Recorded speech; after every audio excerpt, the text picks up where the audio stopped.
Hello, my friend. Welcome to live chat. We have a fun one because, sometimes I wake up in the middle of the night and my brain starts going a million miles an hour. And this chat has stemmed from a 5:30 in the morning, just like brain thing. And I'm like thinking, it's so crazy. Like how my brain, like I wake up and then like I can't go back to sleep and my brain just starts going.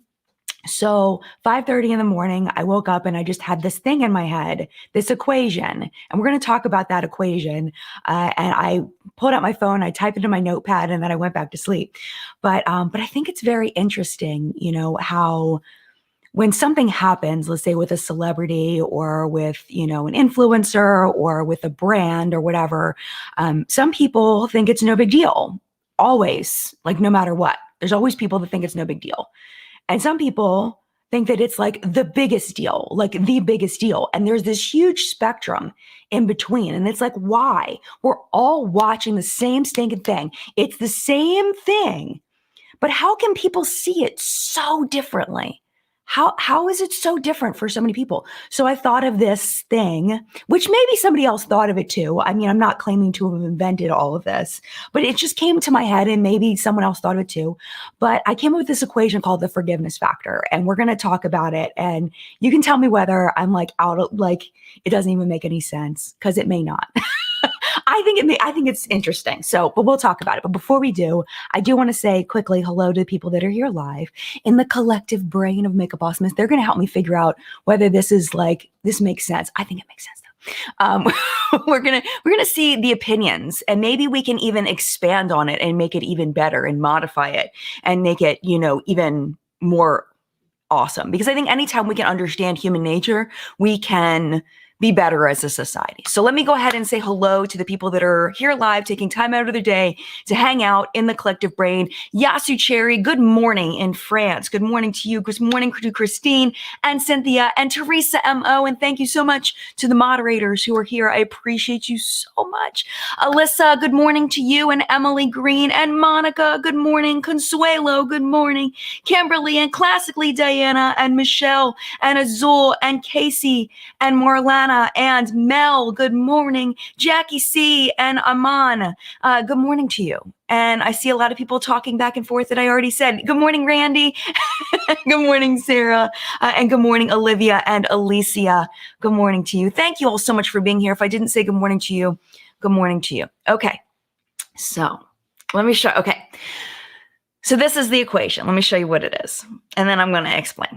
All right, here we go. Connection times time plus or minus identification equals the forgiveness factor. So let's break this down.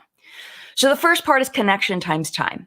Okay, so let's just pick some influencer or celebrity and just have them in your brain. And you think about how connected you feel to that person. It could be somebody that you have canceled. It could be someone that you love. Think about your connection. Well, don't think about somebody you've canceled. Think about somebody that you love. Think about somebody that you really enjoy, whether it's a celebrity, an influencer, whatever. So have that person in your mind.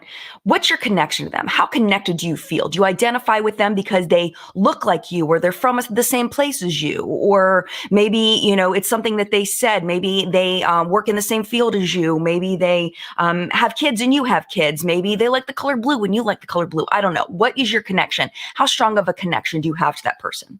Okay. Now think about how long you've been connected to that person. Is this a new find? Is this someone you've been, connected to for a long time? You've been watching them forever. Like I was on Twitter and I forget who it was. It might have been the YouTube Twitter account. I forget. But somebody was like, I think it was a YouTube Twitter account. They were like, who inspired you to start your YouTube channel? And I said Marlena Stell, who had Makeup Geek TV back then, was called Makeup Geek TV. Now she has Makeup Geek Cosmetics. And I said, it was Marlena from Makeup Geek and her Coastal Scents 88 palette. That's what it inspired me to start my YouTube channel. So I've been watching Marlena for now, I don't know how many years is that, since 2008, 2009? A really long time. So, and I also identify with her on so many levels. So that connection in that time, is very large for me with her. Okay. So now that you've got that established, that's your baseline. That's where you're starting.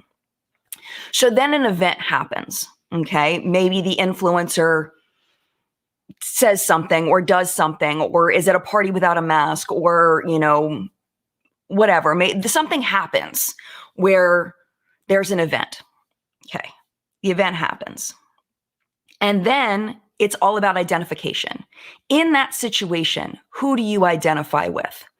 Have you made similar mistakes before and you identify with the celebrity or influencer because you've made similar mistakes?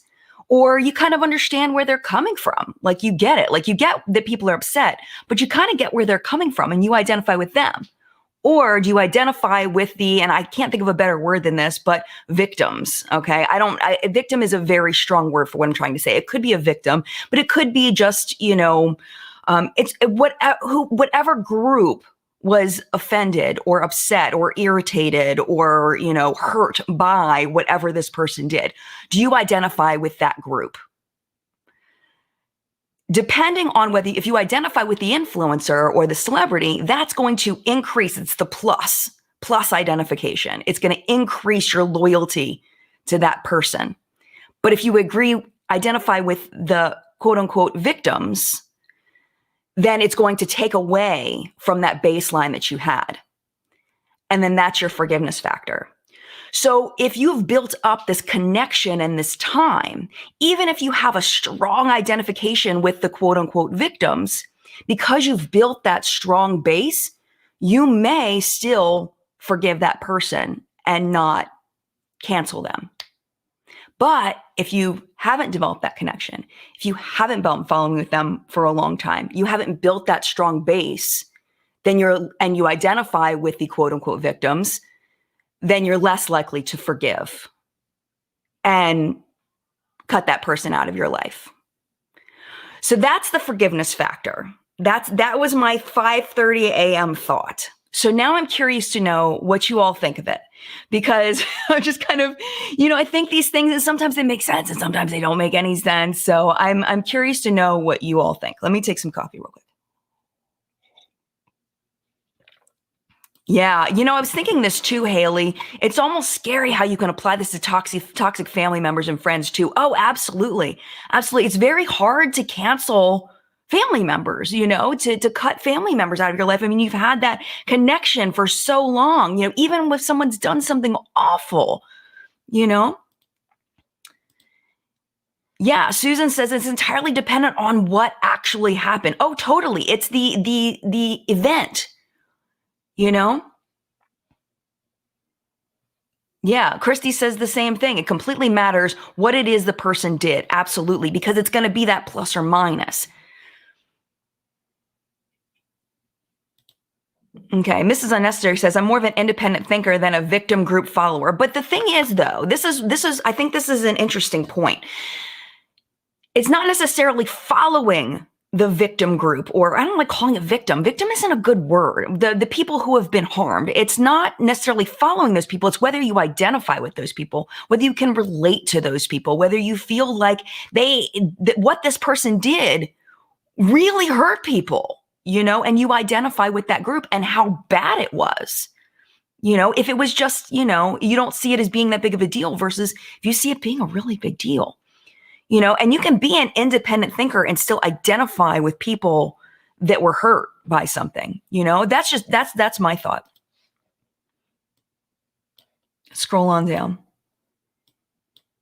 This is important. Kelsey says, I think canceling should be more of holding people accountable and sticking to it. It's like holding a boundary. Right, exactly, absolutely. And I think that people are trying to change the terminology from cancel culture to accountability culture. We're just trying to hold people accountable. But I think in our own lives, whether we want to invite someone into our space, whether we want someone's energy in our lives, when we watch someone on, either YouTube or we watch, celebrities, we invite them into our lives and our mindset. And when you're following somebody, especially, you're following somebody on social media, their energy, whether we like it or not, seeps into our energy. If I follow a lot of negative people, if I watch a lot of negative videos, I become, whether I want to or not, a little bit more negative. So, holding that boundary, I think, is important. Yeah, and I think holding people accountable is important, but also I think that people are less likely to hold people accountable if they don't really understand and identify with the people that were hurt by the situation. Yeah, maybe the other party instead of victims, maybe. Yeah. This too, really important here. I love this, Christy. I think it depends on how the person handles the situation after the fact. Did they turn the right corner or continue the bad behavior? Oh my gosh, absolutely, totally. Because every incident compounds in that plus or minus. So if they, then again have good behavior, right? Or not good behavior, because it sounds like you're talking about a 4-year-old, but if they then, they course correct and they do something and you never see that from them again. And you may even see opposite behavior. Like maybe they did something that was insensitive to a group of people. And then you see them celebrating that group of people and sharing links and sharing quotes and sharing things from that group of people to build up that group of people. Maybe that would add to the forgiveness factor would go up because of that. But if they continue those behaviors, like we see people, people coming to mind, that went to parties without masks and, then they'd come on and they would apologize and say, I'm so sorry, I was irresponsible. I know I have a following and, I shouldn't be going to parties without masks. And then like 2 weeks later, they're at a party without a mask and like licking people in the mouth. I mean, it's like, wait, what? So I think this is a really important point, Christy. Absolutely. Yeah. And have you been affected? Are you part of that group that was affected by it? Absolutely. And I think that that's a stronger negative, and if you haven't built that base, you're never going to forgive somebody, Yeah, exactly. Hi there. Accountability over cancellation is where I'm able to authentically forgive. Yeah, totally. Accountability over cancellation. Yes. And my brain was going 4 different directions and I lost all of them. Sometimes I have a thought and a thought and a thought, and they're all different. Thank you so much to Tammy for joining the Collective Brain Elite. I appreciate you. I just saw you. Thank you, Tammy. Thank you so much. Yeah. Ooh, and this is a good point, Randy. Some people seem to identify with victim groups more easily, or people that are affected, more easily. I think some people have a lower tolerance, or a higher tolerance.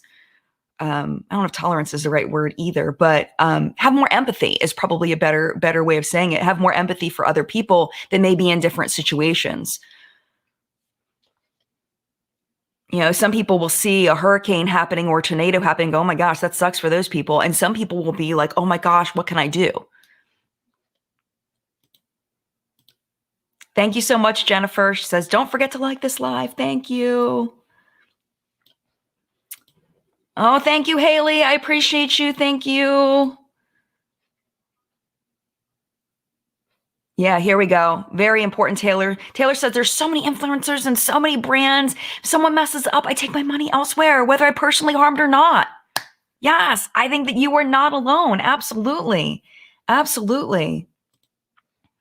Jen says, I think most people can relate to making mistakes. We all do it, often an emotional reaction that we regret later, but it's the false apology that makes us feel offended. Yeah, totally. Definitely. I just find this stuff so interesting. This is interesting too from Mrs. Unnecessary. There are also people who live to be offended and look for offenses everywhere. I do think that I don't know. I just think some people are more sensitive than other people, and that's not necessarily a bad thing. But I definitely see that perspective.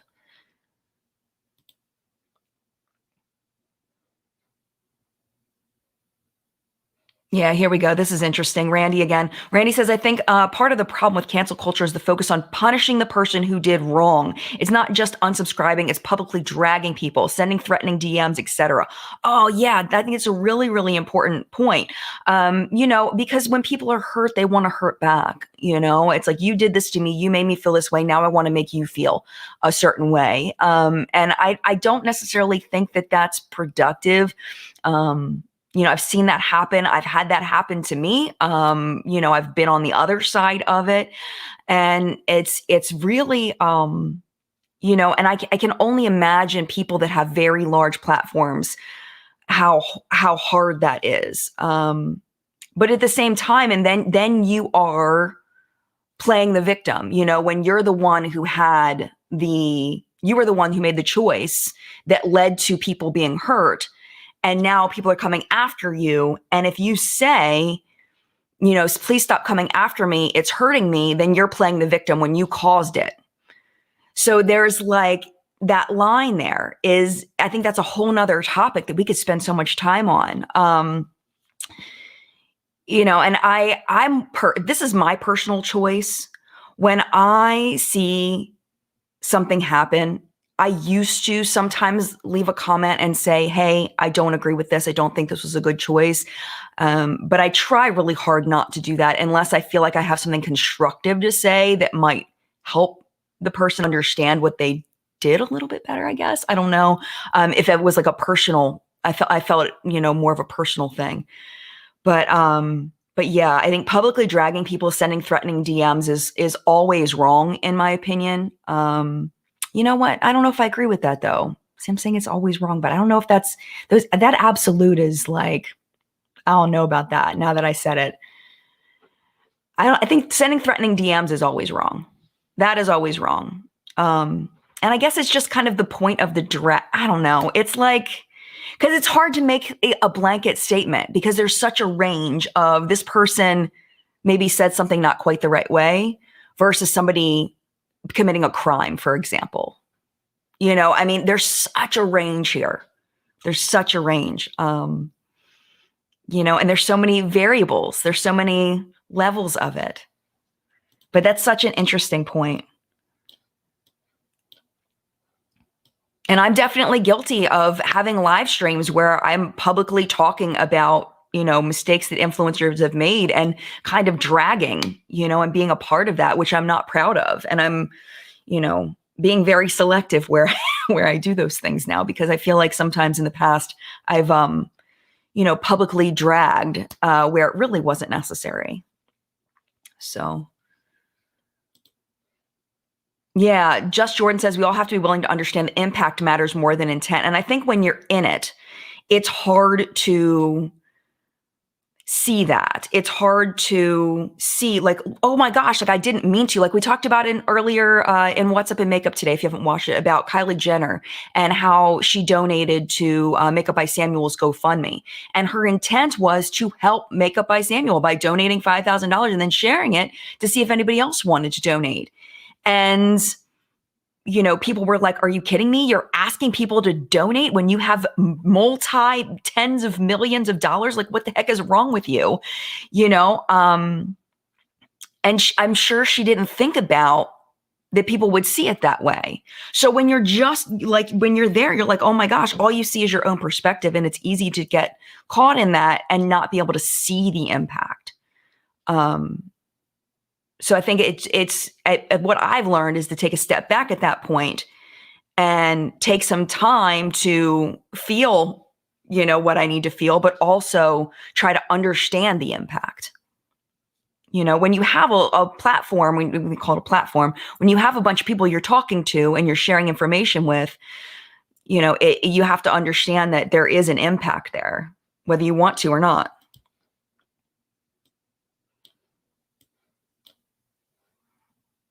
Okay. Anna says, I think both extremes are wrong. Canceling without understanding the background of the action is bad. However, constant forgiveness doesn't allow the other party to reflect on their actions. True. But then we get into the punishing thing. Like, are we like, it's it's such a complex topic. Are we trying to help this person or group be better? Or are we just taking our money elsewhere? I guess it just depends on the situation. It's like, is it our job to help somebody be a better person? Or is it just our job to, fill our own lives with the things that bring us joy and make our lives better and cut out the things that don't bring us joy or don't make our lives better or sit with us just a little bit wrong? Should we be more focused on ourselves rather than the impact we're making on other people? I don't know. I don't know. It's interesting.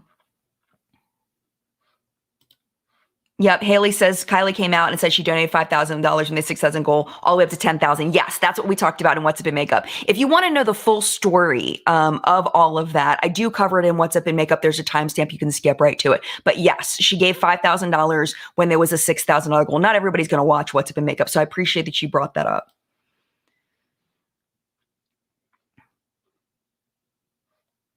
Yeah. Kelsey says the big thing to remember is actions speak louder than words. We can be offended and people can apologize, but at what point does I'm sorry mean nothing anymore? And I think it's that forgiveness factor. I think it means nothing anymore when the negative overtakes that base that you've built. And it's like, nope, I'm done. Nope, I'm done.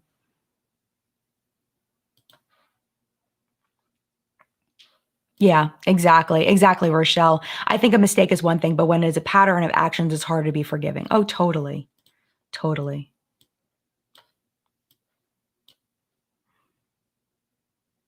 Yeah, this is interesting too. Lisa, hi Lisa from Sincerely LGS. Some can't get away from their past, even if years go on and they haven't said or done anything stupid. People still try to bring them down. Hate is real. Some people's goals are to get people canceled. Yeah, I think so. I think some people have the goal of they're not really trying to do good. They're just trying to bring that person off of whatever pedestal they had put them on or society had put them on. And that's the goal.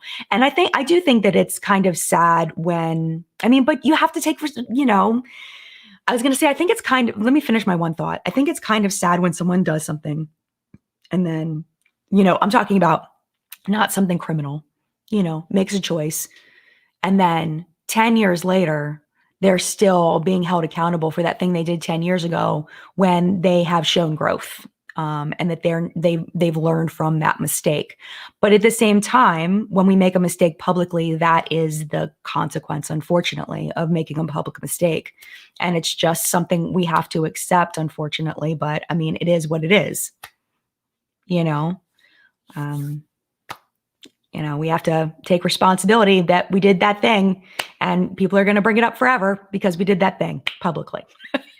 So, yeah, but I totally get it, Lisa. And I think that it's up to the individual, whether that thing just still resonates even after 10 years,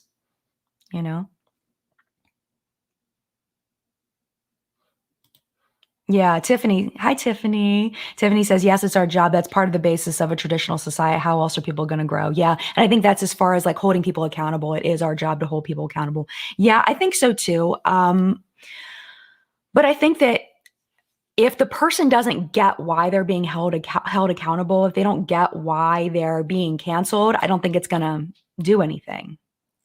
If that person isn't ready for that information. Some people just aren't ready. They just don't get it, or they just don't care. We have to accept the fact some people just don't care. They don't care whether they've hurt other people. They don't care if they've done something, offensive. They just don't care. And that's unfortunate. So with those people, I personally, when I find someone to be that way and I feel they're that way, I just don't watch their stuff anymore. I don't buy their stuff. I don't, that's a personal choice. But like I got a bunch of crap for saying I was going to buy Jacqueline Cosmetics after I had said I was canceling Jacqueline on my channel after the lipstick thing. I got a bunch of crap for saying, that I was going to buy the lipsticks. But I felt like, time has passed and there was the successful highlighter launch and her video resonated with me. I know it didn't with a lot of people, but her launch video for the lipsticks resonated with me. There have been some choices that she's made on Twitter that sit with me wrong, that I don't really want to go into because it brings up people that I don't want to bring up. But I'm sure you'll be able to find it if you want to in drama channels and things like that. But But yeah, I mean, there's some things that sit with me wrong about the choices Jacqueline's making. Well, you know what? I'm not going to beat around the bush. I might as well just say it because it's true. That Jacqueline has been looking like she really wants Jeffree Star to review her lipsticks. And I don't have the screenshots here because I wasn't planning on talking about it, but that she, someone said something about how Jeffree, should review Jacqueline's lipstick, and she said, yes, please, something like that. And then when he cut his hair, she's told him it looked good. And, if she wants to support Jeffree and she wants to be involved with Jeffree, that's none of my business. Like, that's her choice. But at the same time, like, it's like, is that really where we're going? Is the guy that anybody that he becomes friends with, he ends up taking down, like, and everything goes bad for that person, anybody he becomes friends with, and the fact that he, has shown himself multiple times over a long period of time, over a long period of time, that he is racist. Like, is that, I think he's gotten smarter about hiding it recently, but I do believe that he is racist, and that's my opinion. I don't think that there's been a change there, in my opinion, and that Jacqueline wants him to review her lipsticks. Like, that doesn't sit right with me. I mean, I still bought the lipsticks, but am I going to buy more? I don't know. Because that I'd already bought them, I think, when that happened. I think she had already tweeted about, I like your hair, but she hadn't tweeted that she wanted him to review the lipsticks at that point. And it's like, I don't know. It just sat wrong with me. It did. It didn't. But she has a right to do what she wants. I think that's important to say. Is she doesn't have if she wants Jeffree to review her lipsticks, that's her right. But for me personally, I don't have a strong connection to Jacqueline. There is that time factor there, but I don't identify with wanting Jeffree to review my stuff. Like, that was definitely a negative to going toward the forgiveness factor. So, that's my personal opinion. Yeah, I agree, Joey. You would think she'd want to stay as far away from drama as possible. I don't get that move. I don't get that move either. I don't. But it's her choice, and she's allowed to make it. I just don't like it. For me personally, like, I don't know. And I don't think she would care that I don't like it either. I'm not important in her life. I don't think she cares. So, yeah, exactly, Mel. Oh, geez, what does that say about Jacqueline? Yeah, and that's... And I'm not trying to, like, publicly drag Jacqueline. I'm just using this as an example for the topic that we're talking about today. So... Yeah, Jake's says, people forget that the public figure is still a human being. Why is it okay to bash them repeatedly? You wouldn't do it to someone in real life. I think some people would do it to people in real life, but you're right. I do think that people will sometimes forget that people are real people. I had an interaction with someone on Twitter, I guess it was maybe about a month ago, and it took a while for them to realize and be able to talk to me on a human level. It was a younger person, and they saw me as this person who has this YouTube platform and didn't really see me as a person. It was a very odd interaction. And it's like, I'm like, I see through my own eyes just the way you see through your own eyes. I sleep and I shower and I wash the dishes, and, like, I'm we're just all people here. And I do think that it's some people do forget, and they detach. They think almost like if you're seeing something through a screen, that they're a television character, that they're not actually a real person on the other side, So yeah, definitely. I did see someone asking about my shirt. So we're going to take a quick little break. Oh, wait, hold on a second. Here we go. This isn't, I've only read the beginning of it. Kimberly says Jeffree came to her defense when she launched her second ColourPop palette. Her Morphe palette, probably. She's weighing her own experience over all the public things he's done. So maybe she has a very strong base for that forgiveness factor. So the negative, because she doesn't identify with the negatives, this is just a hypothetical, she doesn't identify with the things that he's done. So it doesn't take away enough from the connection in time, and she forgives him for those things, even though, we talk about whether, people that aren't affected even have a right to say that someone's forgiven or not. That's a whole nother thing. But yeah. All right. Let's take a little bit of a break and let's talk about what's on my face today. Let's start with my shirt. So if you do not know, I have a t-shirt buying problem. I started buying t-shirts on TeePublic because of Sharita from Sharita Explains It All. She was wearing a graphic tee, not TeePublic, but she was wearing a graphic tee and she started wearing them in her videos. And I was like, I wonder if there's graphic tees out there that would like represent me, because hers represent her. So I found TeePublic and I started buying shirts, and I'm not sponsored by them. They have no idea who I am, but they're often on sale for $14 a piece. So I binge buy them when they're on sale. So it says, I thought this would be good for today's chat. You may ask yourself, how did I get here? How do I work this? My God, what have I done? This is my favorite one right here. It says, where is that large automobile? If you don't know, that song by Talking Heads, you should, you might be Gen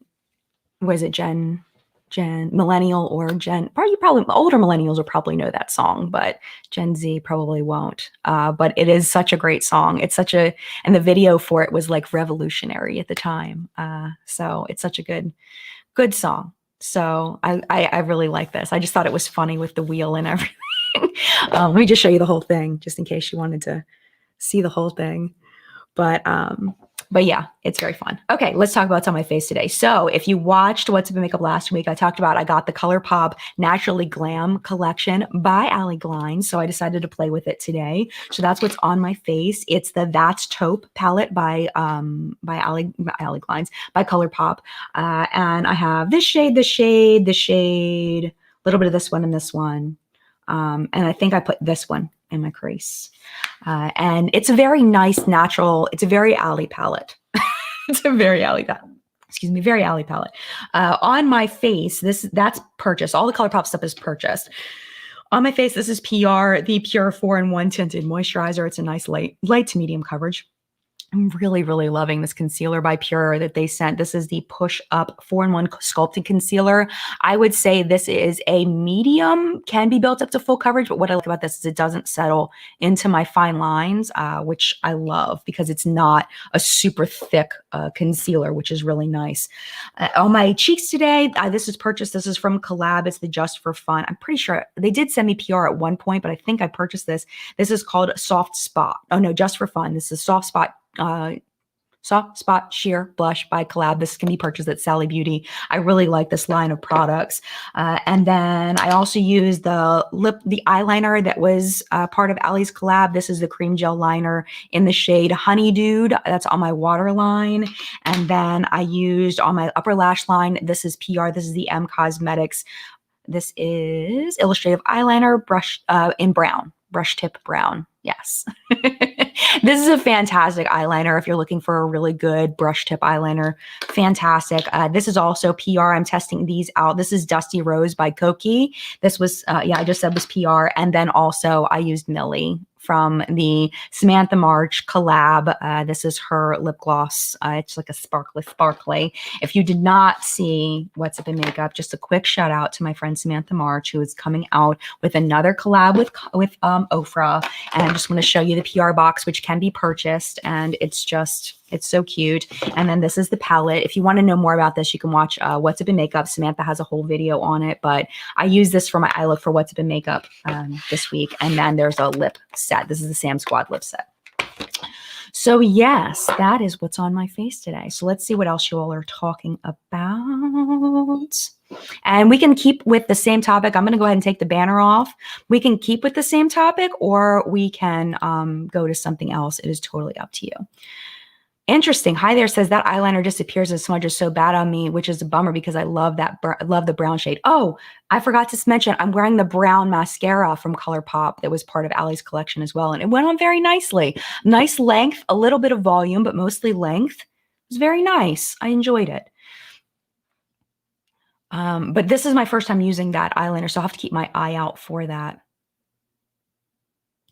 Yeah. Oh, totally. Jake says, I try to be careful on what I post online now. We can't hear the tone of text. I never want to hurt anyone. One thing I found, which was very interesting, and I posted this on Twitter, is that there's something called tone indicators that you can use. And if you just Google search it, it'll have like a list of them. And you basically put a backslash and then a letter. So if you're being genuine, you do a slash G. If you're being sarcastic, you do a slash S or an SAR. You can do GEN to give people a hint to your tone. And there's a bunch of them that you can use if you are being sarcastic and you want to clearly say that you're being sarcastic. I'm hoping that those become more popular and people recognize them the way that they now recognize LOL. Because I do think that it helps as far as the tone of text online. It's sometimes hard to tell whether someone is being genuine or being passive aggressive. I've been accused of that many times, of being passive aggressive when I was actually being genuine. It's like, I wish you well. Stop being so passive aggressive. No, I was just wishing you well. Like, really? Like, it's just so frustrating for someone that's trying to be genuine and people take it the wrong way. Yeah, I love Allie's energy too, Mary. I do. Yeah. Michael, I think cancel is also the wrong word to use. Cancel is a very specific definition, and mostly everyone who has been canceled still have strong careers today or be fine when they come back. I think that the way that I think what you're talking about is like the switch over to accountability culture. But I think that in our own lives, canceling is more a real term. You know what I'm saying? Like for example, for me, like since we already brought up Jeffrey, I might as well say it. I have canceled Jeffrey in my life, meaning that Jeffrey is out and most likely will never be back in my life as far as watching videos, buying products, supporting in any way. It's just a good example because the forgiveness factor is just not there anymore. It's just not there. So, I mean, there would have to be some kind of huge shift that I believed in order for that to be. So for me, that's a canceling. But to your point, Michael, he hasn't been canceled by the masses. He's still doing very, very well. I mean, his videos still get millions of views. He's still selling a lot of product, apparently. I know that there's probably, not I know, but there's probably been a dip in sales. There's different cues to that as far as discounted products on the Morphe website, things like that. But you're right that mostly everyone who has been canceled still have strong careers today. And I think the only way to not come back is to not come back. And I think that's kind of where Tati is right now, where she, was canceled and then decided not to come back, at least as of now. Jenna Marbles is another example where she kind of canceled herself. But then if you think about people like Jacqueline and Jeffrey and even going back to like Manny and Laura and Gabriel and Nikita, I mean, you look at Nikita has done awful things up to very recently, at least things that people view as awful, things that I view as awful. Maybe other people may not view it as awful, but I view as awful. So that's why I'm saying it's awful. And still has a very large platform, very huge audience. I mean, just, doing very, very well. So, I agree with you, Michael. And I think that the canceling is more of an individual thing rather than a thing for the masses, which is the way that it was presented, is like everybody cancels. But you can't get everybody to agree on things. Not everybody's forgiveness factor is the same. And that's why there are people that will never, like most people will never be canceled unless you cancel yourself, basically.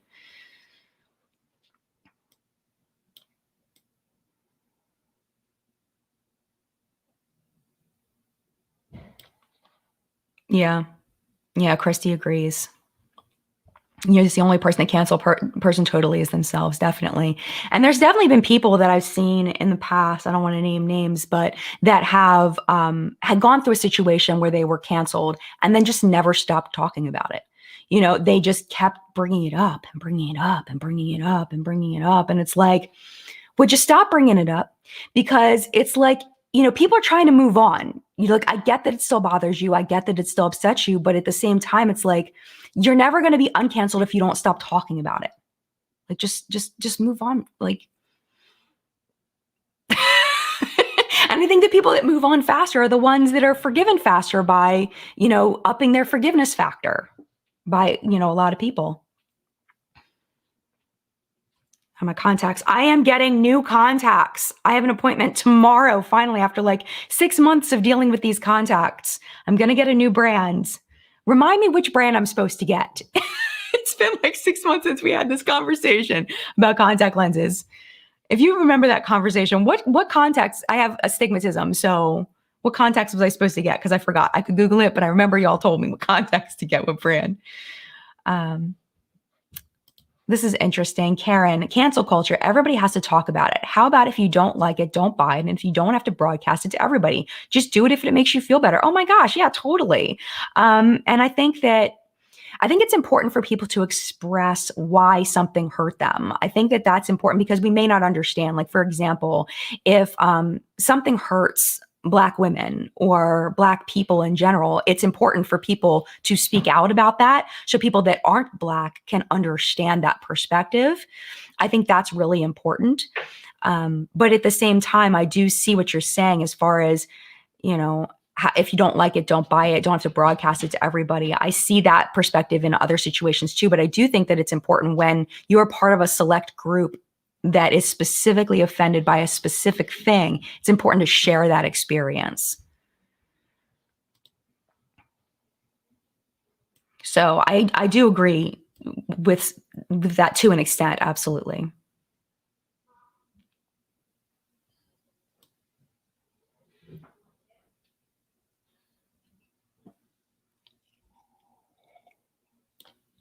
Everybody's giving me contact lens suggestions. Thank you. Biofinity. Maybe that was it. Biofinity. It might have been it. My eyes dry out way too fast.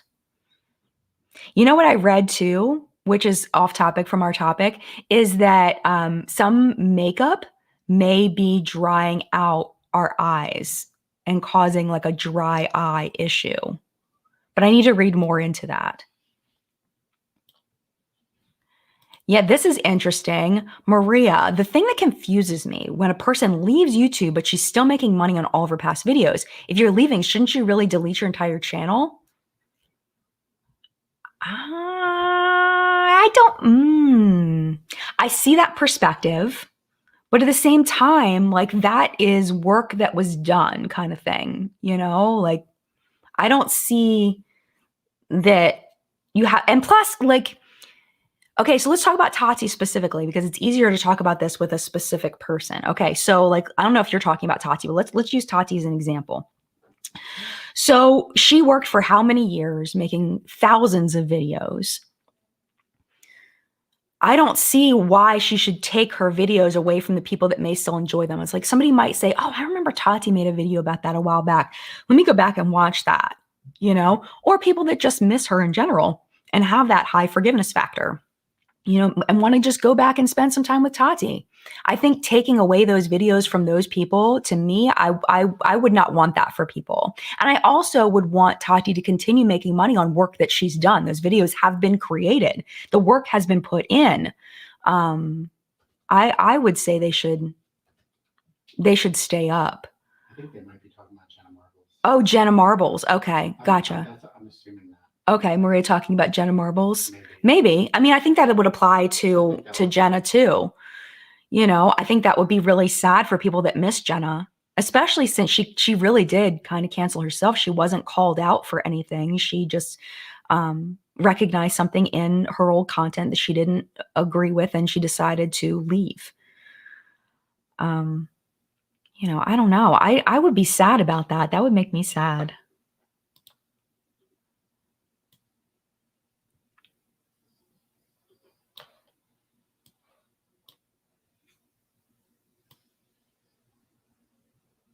Yeah. Here we go. I love Tati and still love to watch her videos, especially for reference.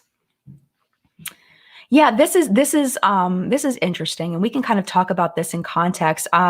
Mary wants to talk about Mel Thompson, talking about her seizure she's been having. I don't know if she's been diagnosed with epilepsy. I didn't get that. I don't think she was diagnosed with that, but she has been having seizures. And I think that where this becomes relevant is just the cruelty of people on the internet. If you've watched Mel, if you don't, I'm not familiar with Mel Thompson. She's a fantastic makeup reviewer, and she put out a video recently where she talked about that she's been having seizures, and she was filming a video for Angelica Nyqvist's palette with Kaleidos. And she was feeling a seizure coming on, and her speech was a little bit different. And somebody made a comment about, that she has so much lip filler that she can't talk or something like that.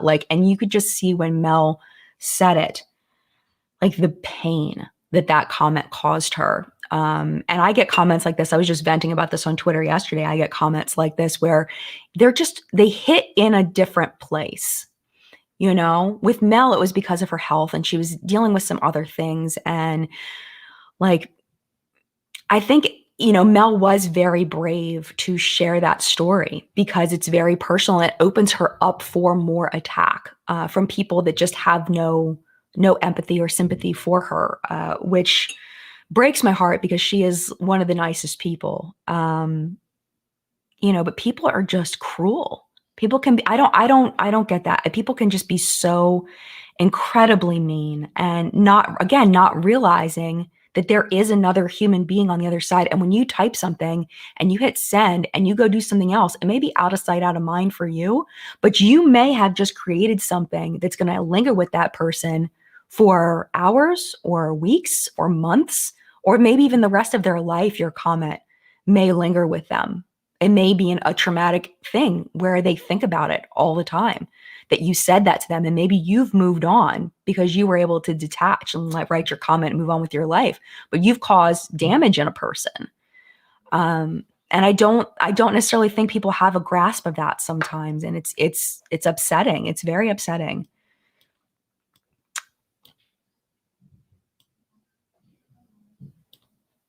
Yeah, absolutely. Randy says it's hard to be vulnerable with other people in general. It's even harder to be vulnerable in public, in my opinion. Oh, totally, because it opens you up for more attack.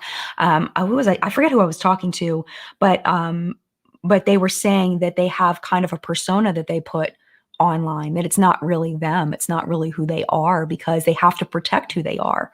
So they can't really open up their true personality. And I've seen that. I remember who it is now. And I've seen that in that person, that they act quite different on camera than they do when we talk privately. And, and it's a protection wall. It's a protection wall, because being vulnerable and being your true self, and when people don't like your true self, then that's painful. That's painful. And it's hard to explain that to somebody that hasn't put themselves in that situation. So I think that some people do put up that wall of a persona in order to protect themselves, which is smart. It's something I didn't do. It's smart, though. It is. It's very smart. But I can't do that. I'm not able to. I can't put up a wall like that. I'm not able to. Yeah, Mary says Mel has pure joy no matter the price of the product she's showing, just positive vibes. Absolutely. Yeah, Jessica, I love watching Mel's channel. She's such an awesome person. I agree. Yeah, Serena says, I have chronic pain and that makes me really lethargic, but people joke that I sound like I'm drunk and when I talk. I know they're just joking, but they hurt. Oh my gosh. Yeah, totally. And I know a lot of people will be able to resonate with that. Absolutely. Things that you can't help, and people making a joke about it. I'm sorry that that's happened to you.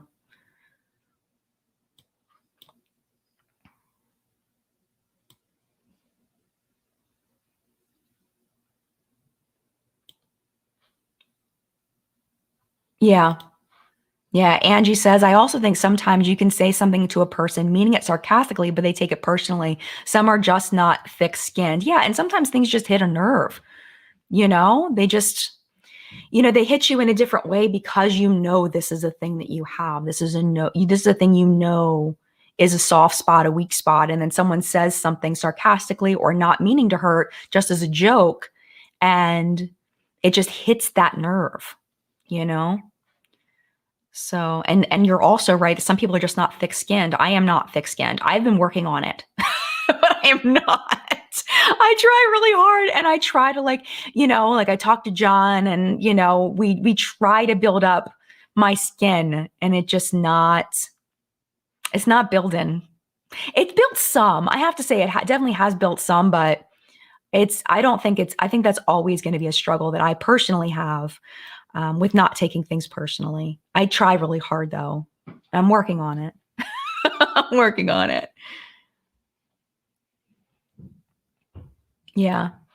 Yeah. Karen says, be confident and be kind. It's up to us to spew hate. Is it up to us to spew hate at people? I'm sure it's hard to put yourself out there publicly. I wouldn't do it. I am tough, but people are vicious anymore. Yeah, totally. Totally. Yeah, Lana says, I have a soft spot for anyone who's willing to reveal a piece of their personal life, like family, kids, or pets. Yeah, and when it is so personal and then people make a comment, it really, even if it's a stranger on the internet, it's just a stranger on the internet, and you could be the juiciest peach, but some people won't like peaches and all of that. Like, you say all of that stuff. When I say you, I mean me. Say all that stuff, but then at the same time, it's like, it's not fun. But then there's the other factor of, you've got one person who's making this comment in a sea of people who are saying positive things, but our brain focuses on that one negative and not the sea of positive. But the sea of positive does really help, though. I will say that. That's one thing I'm really trying to focus on when something like that happens. It's like, but wait, this one person doesn't like this thing, but look at these 15 people that like that exact same thing. And I think that people can, anybody could really relate to that, that, maybe there's this one thing that somebody said about you, but a bunch of people really like that about you. And that's what makes you you. And it's important for people to understand too, that they're not the only ones with an opinion. And that just because you don't like something doesn't mean a bunch of people won't like that exact same thing. Thank you so much. Okay. Contact lenses again. Okay. Break in the mix. Thank you so much for joining. I appreciate you. Thank you. Yes. Okay. So this is one I've been struggling with for a long time, Emily. We've all of a sudden we've gotten into therapy for me. I have a mantra. What other people think of me is none of my business. I'm super sensitive and struggle to this day, not letting other people steal my joy. Yes. And this is where this coming to me just never made sense. Like I cognitively understand it, but it does not resonate with me at all. What other people think of me is none of my business, because I always said before I got on the internet that when one person says something about you, then it's whatever. But when two people that don't know each other say the exact same thing, then maybe that's something that should be taken seriously. And that's something I believed back in 2016. 2015, 2016, when the gossip sites started getting a hold of my channel. So I used to read over there all of the gossip sites and things like that about myself, because if they're all saying this must be true. This must be real about me, because they don't even know each other and they all believe the same thing. But what I'm realizing is that when you don't have daily interaction with somebody, they only see snippets of who you are. And this goes for any work environment. If you're at work, people at work are only seeing work you. They're only seeing the snippets of you that are work you. They don't really know you unless you see them outside of work. So even if they do have an opinion of you and they all agree, or even if people on the internet have an opinion of you and they all agree, they're only basing that on this piece of you that they know. So maybe this piece of you that you're presenting is encouraging people to think a certain way, but that doesn't necessarily mean that's the whole you. It's just that piece. You know what I'm saying? So what other people think of me is none of my business. I feel like if that mantra works for you, then go for it. That's one that doesn't personally work for me, unfortunately, because I feel like I'm always trying to be a better person. And if I just shut out what other people think of me all the time, I don't think I'm ever going to grow. I don't think I'm ever going to be a better person. If somebody says, man, Jen, you're a jerk, then I need to understand what I'm doing so that I don't hurt people, so that I'm not a jerk anymore. I don't think anybody's really called me a jerk. Like, it's other things. but yeah, I think it's important that I internalize feedback too at the same time. And if people at whatever job you are saying, you know what, you never really help people. We are always helping you, but you're not helping people. And you say, well, what other people think of me is none of my business. then it's like, well, then you're going to continue to be problematic in your workplace, or be seen as problematic. If that doesn't bother you, then, that's fine. But you see what I'm saying? So like, I feel like for me that doesn't work, but I appreciate that it works for other people. And thank you so much for sharing that, Emily, because I think that it's a very interesting topic.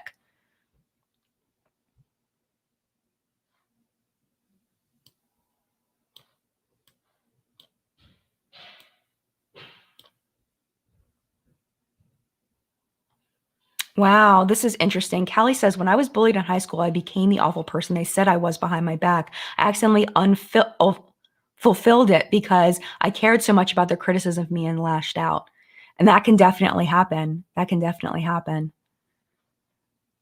Thank you for sharing that. Where's Audra? I saw Audra said something and I missed it. My friend Audra.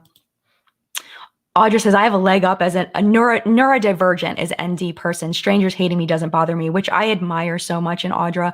Audra, if you do not know, she has a YouTube channel. You should go check it out. But Audra helps ground me in that because strangers hating her doesn't bother her. And I need that in my life. So she helps me to drill that into my head. So yes, thank you, Audra, for that. Bothers me a lot. As a person with ADHD, I believe I'm considered neurodivergent as well, but we are neurodivergent in different ways. Yes. Neurodivergent. Okay. Neurodivergent means that your, the way your brain processes and works is atypical. It's in a different way, divergent from the typical. Thank you. But if you want to learn more about Audra and her neurodivergency, I highly recommend you follow her on TikTok because she talks about it a lot there. This is an interesting point of view. Jessica says, why do you think we give the younger influencers a pass? We say, oh, they're young, they don't know any better, but how will they ever learn to hold themselves accountable? We give them a pass. This is really interesting. Yeah, I mean, it's like, at what age are we saying that they're so young? I don't know. I think that's a really good question that I don't have the answer for. I legit don't have an answer for that.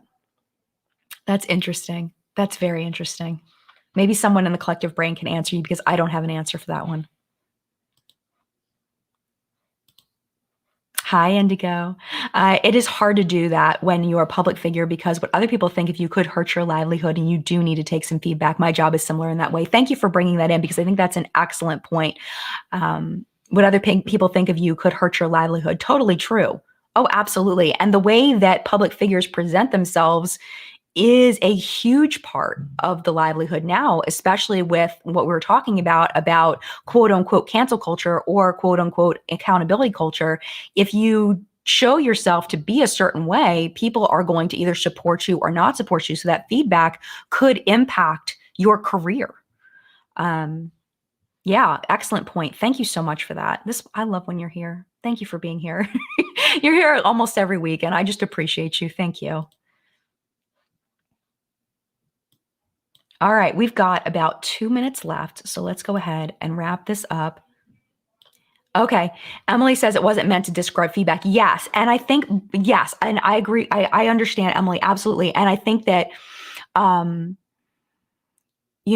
that perspective is such a valid perspective. The one that you presented is such a valid perspective. And a lot of people, that resonates with them and it helps them. And I think it depends on what your job is too, and how you're interacting with people on the daily. I think that can resonate with people more than others. So please don't think that I was trying to say that what you were saying was bad in any way, because I think a lot of people that does help.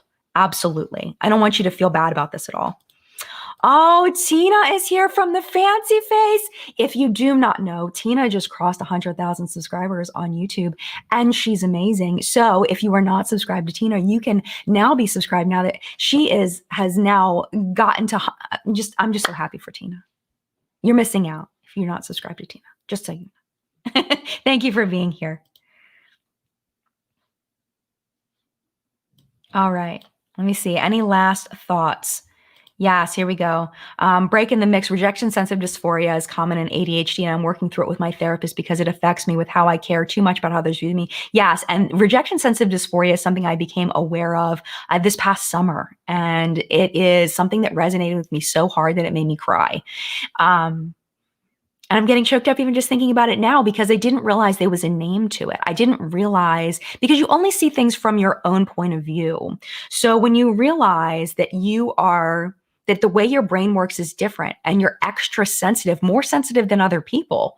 Like I didn't realize that I was different in that way. I just figured everybody experienced rejection the same way that I did because I mean rejection hurts, criticism hurts everybody, but I didn't realize that I was feeling it physically on a level that other people didn't feel it until I learned about rejection sensitive dysphoria. And just learning about that helped me understand myself so much better when I realized that I was different in that way. It was like, oh, I get it now. I get why other people don't do what I do, why other people don't feel the need to clap back, why other people don't feel like they need to defend themselves so hard. Like, I get it now. Like, and it opened up this whole world of introspection for me. So I'm really glad you're working through it with your therapist because I'm not in therapy. I've never done therapy. But it definitely is something that I could do in the future and would probably benefit from. Absolutely. So thank you for sharing that because it is real. It is real. And I know how that feels. So I'm with you.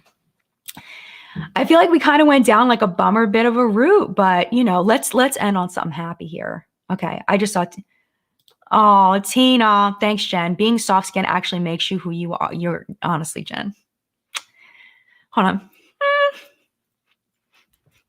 This is what my friend Grace used to do when we were in high school. You go like this because you can't cry if you're doing this. That was what she always used to tell me. Okay. Okay. I don't think I can read that out loud, but thank you. Okay. I'm going to go because now I'm a mess. That's really nice. It's a nice thing to say. Thank you. All right. I can't read it out loud because I'm going to lose it. But thank you all so much for being here. I appreciate you. Thanks for being in live chat. I hope that you enjoyed the live chat today, even though I got a little weird at the end. Flory, thank you so much. Leave us a comment, a like, and a share. I love your little emojis, by the way. Jen would appreciate that so very much. And I appreciate you, Flory. Flory has been part of my community for so long. I can't even remember for so long. I know since I was on my porch filming. So thank you, Flory. But I'm going to pop off here. Thank you so much for being here. I hope you enjoyed chat today. We will be back next week. I'm going to ask somebody to be on chat next week. So we'll see what happens. Cross your fingers that it works out. But I will keep you posted on Twitter and also the YouTube community tab if the chat time is going to change. So keep an eye out there because it may be at 5 p.m., but it may be at 10 a.m. It just kind of depends. So keep an eye out there. If I don't say anything, it's at 10 a.m. as normal. And you can always check at the end of WhatsApp and Makeup. I always say then what time chat is. You can just get to the very end in the announcement section. So thank you for being here. Have a wonderful week. Stay safe. The pandemic is not over. Please still stay safe. Keep others around you safe. Be responsible, please. And yeah, mad love to you. I'll see you in a video very, very soon.